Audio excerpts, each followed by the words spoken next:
Hello and welcome to Zero Cool Gaming and this week's game review.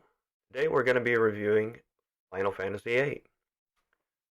Final Fantasy VIII is a story concerning memory loss, estranged parents, vague and unrelated love triangles, and naturally the fate of the universe.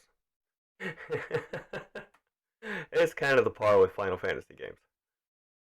For the most part, the changes are very welcome. The main character sprites look razor sharp. Squall, in all his glory, looks particularly good, to the point where he resembles an actual human person. In the original game, Squall's floppy emo fringe was often indistinguishable from his facial scar, making him look more ridiculous than intended. Likewise, Zell's tattoo now actually look like a tattoo, as opposed to the low resolution original. I also, for this playthrough, I played the remastered version, the one that I recorded, but I do own the PC version, and I own another version of this game as well. I don't remember what that is. But the one that I played and recorded is the PS4 version, which is the remastered version. With the remastered version, there is a 3x speed boost function. Um, and that has its plus and cons. It makes general battles easier, but you want to remember to turn that off when you go to a boss fight. It can make boss fights very difficult if you forget. I got to the point that I just left it off all the time because there are also um, special monsters in this game, and if you run across one of those special monsters, yeah, it'll destroy you if that's on. So I just, like I said, I got to the point that I left that off. Um,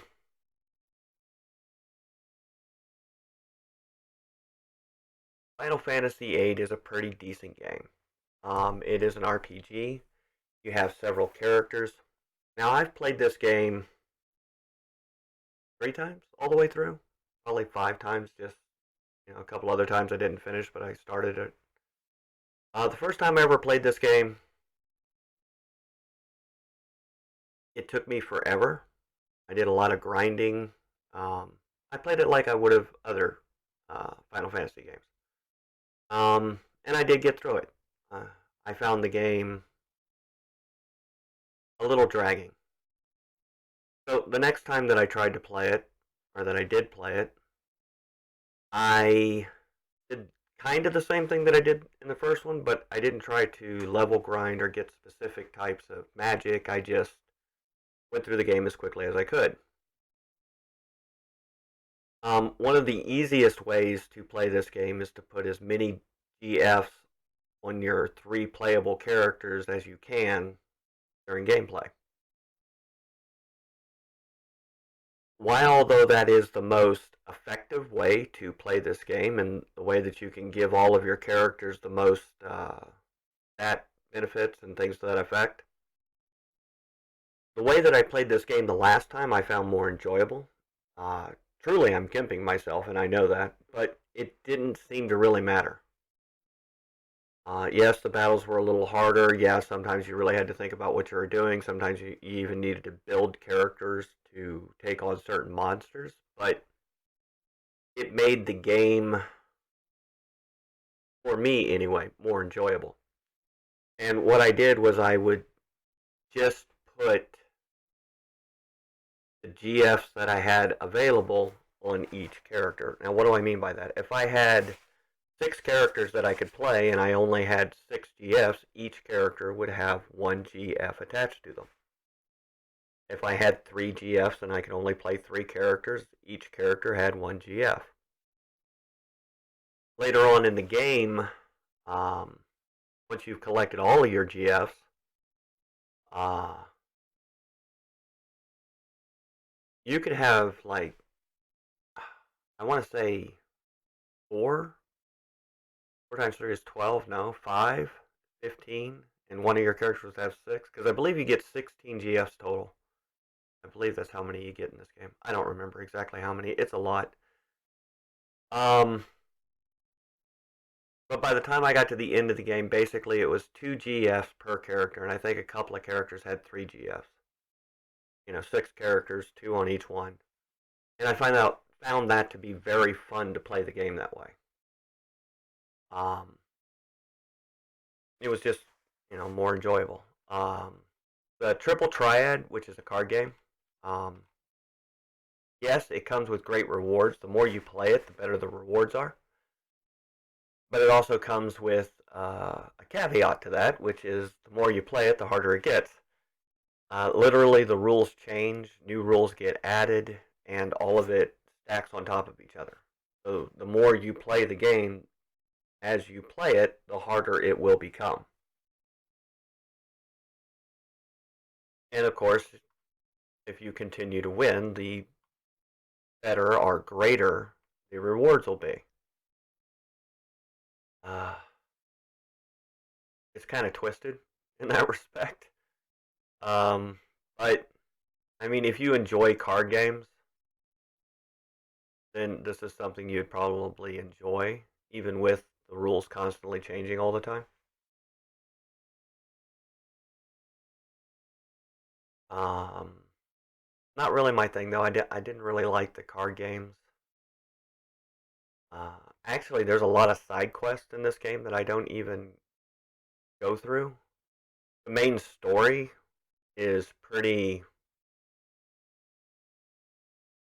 I would call it fractured, but it's just because there's a lot of dead storylines as you go along. They'll start a story or a situation, and then it'll just end.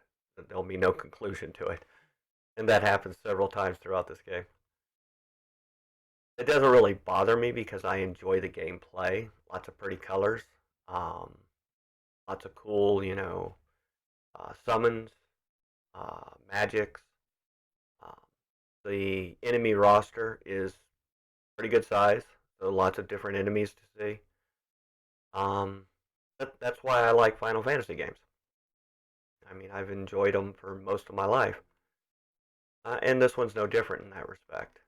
Um, the first time I played it, I couldn't even tell you what the story was about. That's how difficult it was for me to follow the story. Second time I played it, I kind of got an idea of what the story was, and I realized that he was in our your team in that respect was going back in time and seeing life through the eyes of other people. Um, and then the third time I played it, I truly understood the story and what it was trying to say and how it was playing out. Is it a difficult story to understand? No, not really. It's just the way that they do it, and when you're playing the game, of course, it takes many, many hours to play the game. So I would forget what the previous, cutscene or story was talking about, and then I'd see another cutscene, and I'd be like, "Oh, that's interesting. Exactly what does that have to do with the rest of the story? I don't know because I don't remember." But yeah, it took me 3 times playing this game before I even remembered the story, for that matter. Reading another review. It's probably best to start here because of all Final Fantasy VIII's good points, the graphics are easily the strongest. The low polygon characters of Final Fantasy VII are gone, replaced with some surprisingly realistic high polygon models that not only look better, but the closer you get to them, they don't pixelate. If you're one of those who thought the angled boxes that Cloud used for hands in Final Fantasy VII, not to mention the previously lethal spikes that stuck off his head to represent hair, were a silly distraction, then Final Fantasy VIII and Final Fantasy VIII's cast of Squall, Rona, Quintus, Zell, and the rest will be a sheer delight. This is due in a large part to the character animation, which is beyond great. For when it was developed, it was very, very good. Whether it is an in-game sequence or the pre-rendered cutscenes, just squint a little and you could almost swear you're watching, real people. There are scenes in Final Fantasy VIII that rival anything you've ever seen in today's games. In fact, the overall production design is high.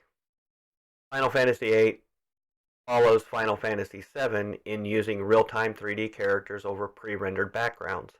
And in every new scene, there's a more impressive background than there was in the previous.